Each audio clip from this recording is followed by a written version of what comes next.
Антикорупцијска комисија оформи предмет по сопствена иницијатива и 2 по поднесена пријава, а се однесуваат на законски прекршувања во ек на изборен процес.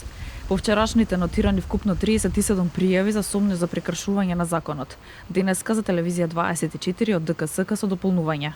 Од страна на Државната комисија за спречување на корупцијата се оформени уште 3 предмети со наводи за прекршување на законските забрани во изборниот процес, и тоа 1 по сопствена иницијатива и 2 по поднесена пријава.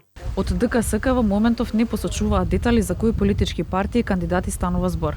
Додека пак според Миша Поповиќ од Институтот за демократија во аргумент посочи дека во изборните процеси идејата е да се раздвои партијата од државата, односно ресурсите кои се ставени на располагање на државата или пак општините да бидат искористени за тоа, а не за одавање на одредена предност или пак корист на одредена политичка партија. Може да се каже дека видовме една чудна ситуација помеѓу двата изборни круга, кога нели се тргна да се чисти Скопје, па беа ангажирани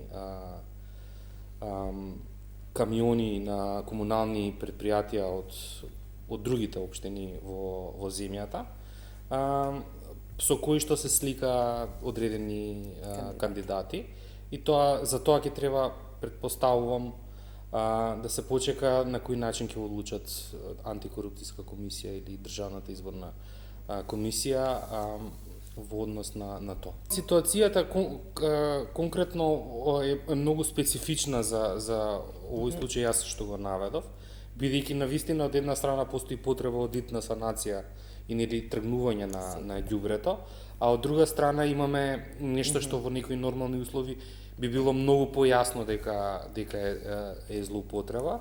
Антикорупцијска во август годинава излезе со известување апелирајќи сите државни институции, политички партии и учесници во изборниот процес да го почитуваат она што е законски пропишано, повикувајќи се на Законот за спречување на корупцијата и судирот на интереси, како и изборниот законник.